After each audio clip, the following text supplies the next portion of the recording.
exactly. Yeah. And the funny thing is that, like, people talk about like I remember reading about some of the more extremist leaders like Hikmatyar and Haqqani, and I was thinking that Hikmatyar and Haqqani are very, very different. Like, in what sense are you saying this?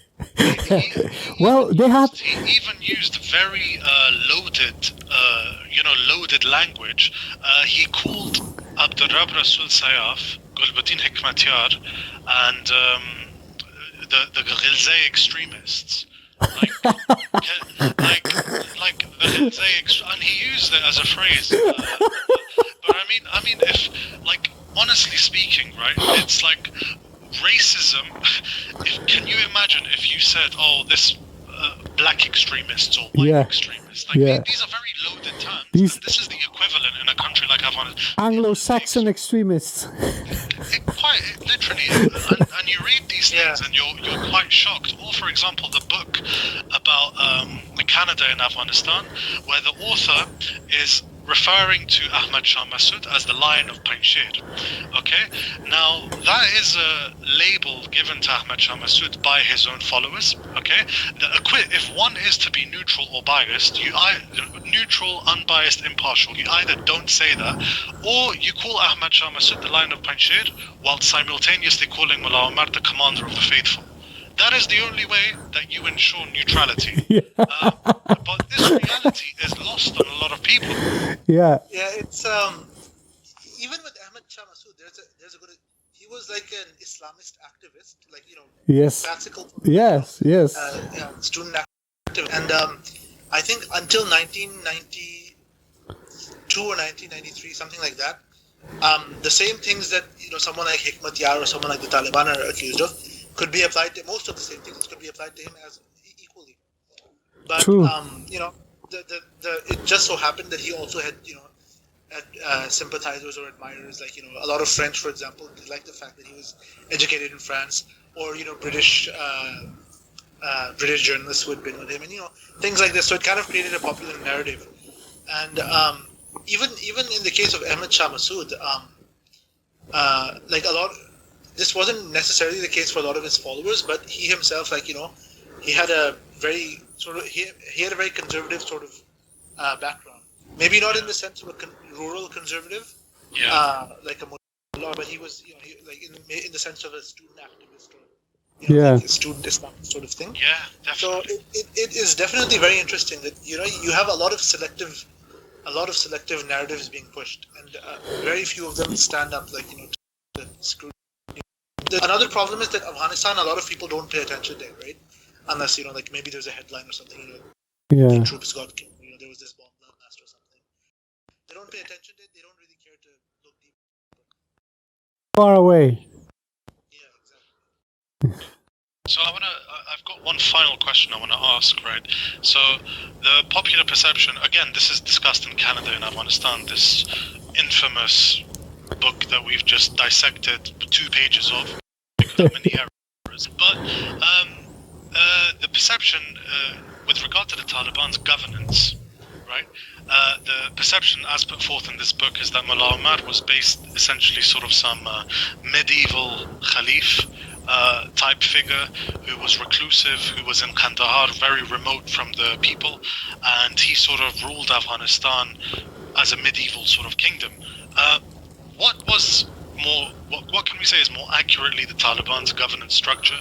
Is it similar today?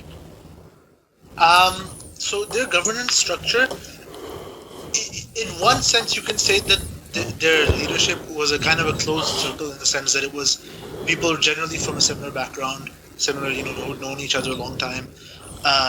These Talibs and these sorts of mullahs or whatever, mostly from the south. In another sense, though, there was a lot of, obviously because they're fighting a war, they had to rule or whatever. So there were a lot of kind of divisions of labor, or different sorts of areas where different people were, dispatched to do different things. And that's definitely the case with the insurgency. I think the insurgency, in that sense, is probably more efficient, because their government, when they formed it basically as, here's a leader, here are the ministers, So how involved was Mullah Omar? Mullah Omar is from Rozgan, right, Sangar? Yes, Derawood. yes, Derawood. Yeah, Hotak from Rozgan. Yeah. How involved was he in the everyday mechanisms? Because we know that he only visited Kabul twice. Kandahar was sort of the de facto capital, but he had a prime minister. What was the arrangement like? Because even his prime minister was described as being moderate, Mullah Omar as extremist. How did this actually pan out? What was the So his prime minister was Muhammad Rabbani. He was like a mid-level sort of Mujahideen commander as well. Is he from Kandahar as well? He's from Kandahar as well, and he led one of the larger groups there, and like a lot of these, he was also a Talib though. So like a lot of these sort of Taliban people, he sort of like semi-retired or whatever in the early 90s. Sure. But in his case, the reason he was seen as more moderate was he was more experienced. He was more tactful or whatever, diplomatic. He would meet foreigners. He would talk to like the Saudis or the Pakistanis or different officials. Yeah.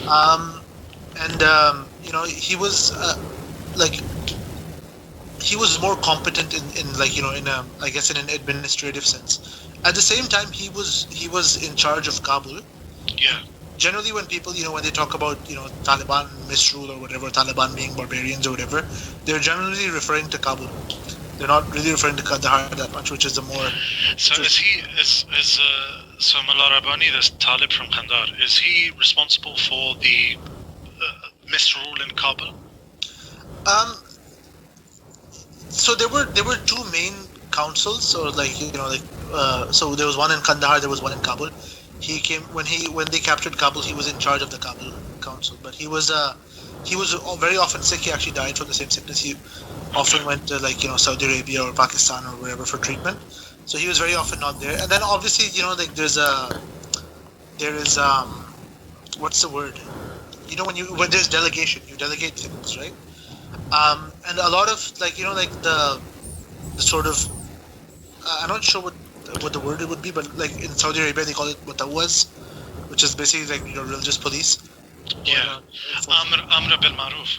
Exactly. So a lot of that stuff was not directly under his control. It was sort of like an autonomous sort of ministry. It was led by Maulay Kalamuddin.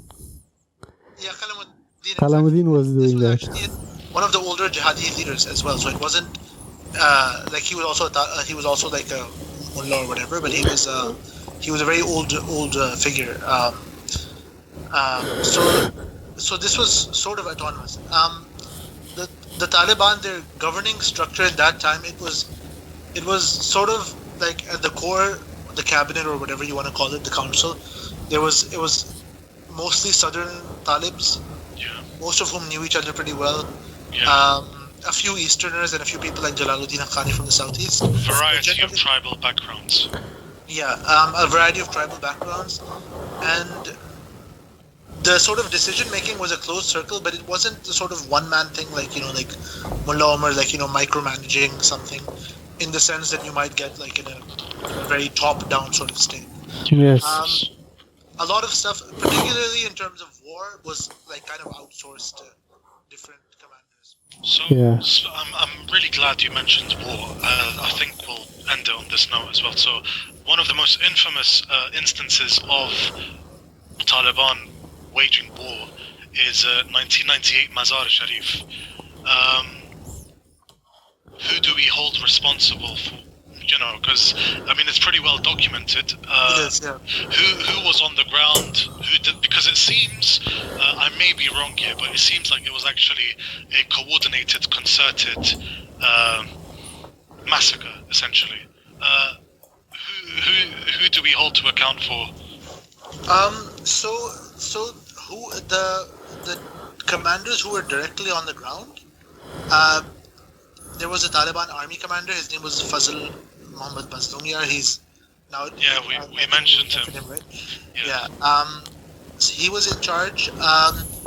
There was I'm not sure if he took part in this, but the information minister Amir Muttaqi, he did take, who is also in Qatar now. Qatar, yeah. But he did take part in the capture of the city. I'm not sure if he was involved in the massacre. And there was Abdul Bannan Niazi, who was the governor. Okay. And he has broken away from the Taliban. He was part of the group who in 2015 they revolted against Akhtar Mohammad Mansour. Yeah. And he actually broke away from that group too. He is very close to Afghan intelligence now, like ironically enough. Yeah. And like his group is still fighting in like Western Afghanistan. Okay, But- yeah. So the background to this was basically in 1997 when the Taliban they took over Mazar-e-Sharif, and they took it over with the help of some of Dostum's lieutenants who defected. Basically, Pakistan sort of cut a backroom deal between Dostum's lieutenants, especially the Pahalwan brothers, and the Taliban. And they kicked Dostum out and they captured Mazar-e-Sharif as well. And in Mazar-e-Sharif, there was a disagreement between the Taliban and these brothers. These commanders, they kind of wanted more autonomy.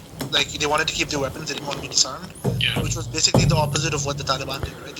When they want someone to disarm them. So, within a few days, they turned on the Taliban. They killed somewhere close to around 2,000, maybe more. 2,000 Taliban. Yeah, soldiers. Taliban. Yeah. And I've heard that they killed a lot of Pashtun villagers or whatever as well, as being as being sympathetic. Yeah. I'm not exactly sure about that. I think Sangar might know more about that. But basically, they did kill a lot of them. And the people doing the killing were mostly Uzbek militants, and I think some Hazara fighters, but I'm not sure about that. Yeah. Then in 1998. Sorry, yeah. Yeah. There were Hazaras and Uzbeks involved. Yes. Okay, yeah. So in 1998, when the Taliban captured it, Fazl Mazlumia, he basically asked Mullah Omar for, I think it was for a few hours, to just do reprisals or whatever. So then Umar said, yeah, okay, but he limited it to I think 2 or 3 hours. Just whoever was responsible for the thing last year killed them. What instead ended up So it happening. descended into chaos. Yeah, they spent I think 2 or 3 days and they killed hundreds, probably around 2,000. There are some accounts that have inflated this a lot, like Ahmad Yeah, Rashid. I've read 8,000. Yeah, and but So regarding the victims, I'm sorry to interject here. We said that those who conducted the Taliban, the initial massacres against the Taliban, were Uzbek and Hazara militants. yeah, and particularly the Uzbek ones who had defected from Dostum, and then they rejoined. Sure. But later. in the coverage, once again, I don't know how accurate this is. In the coverage, we hear that the Hazaras were exclusively targeted on the basis of the fact that they were Shia. Is that true? They were almost exclusively targeted, like Hazara men, and I think one pretext for this was that Hazaras were famous like throughout like that period for sort of guerrilla warfare from from the street warfare, that sort of stuff. So I'm guessing that they were kind of, this was like a collective punishment, and I'm sure there was like a sectarian element as well, because the sectarianism which is interesting because there's a lot of cross-sectarian alliances as well. Even at that time, the Taliban had some like Hazara or Shia people cooperating with them. Muhammad Akbari, who was a very senior leader I think he was deputy leader, he actually surrendered to the Taliban right after that, and he was sort of their vassal or whatever in the north, in Bamyan.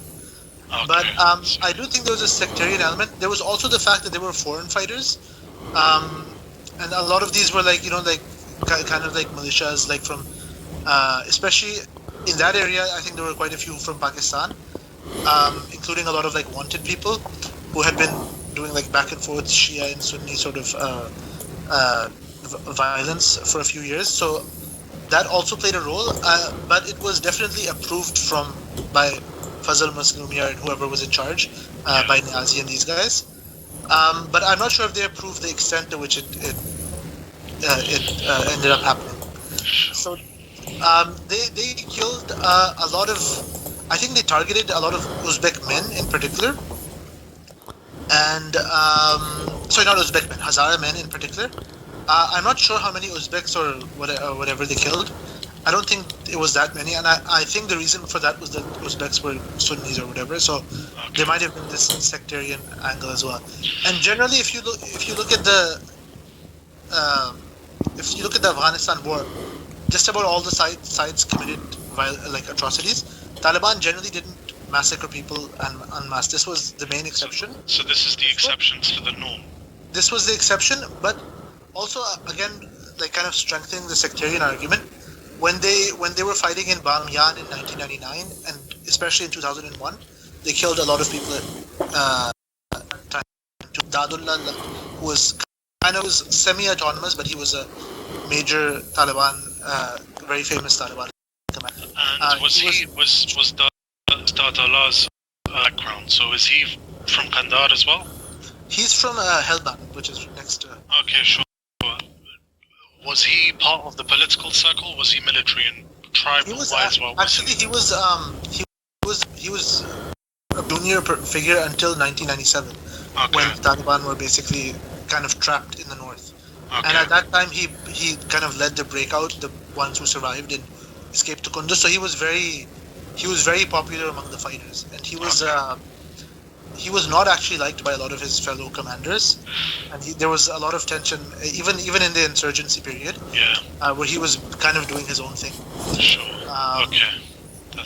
So he was in charge of these specific sorts of acts of brutality. So I'm not exactly sure how much it was sanctioned from the center, but I guess we'll never know. There was at least approval of some reprisals or whatever, massacres or whatever, but not to the extent that occurred.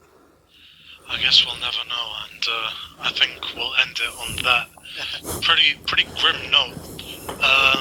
So, damn guys, I think we've been talking for quite a while, and I swear, honestly, right, because obviously you want to be concise in talking, I could talk for hours more, many other questions, but we managed to get through it pre and post iftar. I don't know when your iftar is in Canada, Ibrahim. It's in about 3.5 hours, so there's a while. Sure, maybe I shouldn't be talking too much about iftar then. But anyways, guys, excellent. I'm really glad to have had you on we're really glad to have had you on the podcast, Ibrahim. Thank you for being out with us, Sangar, as always. And to the viewers, once again, thank you very much to those of you who subscribed since our last podcast.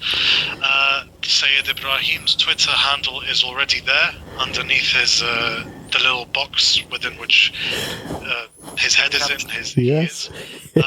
And like, comment, subscribe. See, what we're doing at AfghanEye is we're not holding back from holding any group in Afghanistan or outside Afghanistan accountable for what's happened, unfortunately, over the last quarter of a century or even before that. So we are freelancers. We are doing this out of our own pocket, out of our own time, not only because we love doing this. These are questions we love having as as Muslims, as Afghans, as people interested in politics, but also because, like we've also discussed in the podcast, the sheer amount of misinformation that has actually captured the popular imagination. That is why we're doing this. So like, comment, share, subscribe, and we'll be with you shortly. Wassalamu alaikum. Wa alaikum assalam wa rahmatullah.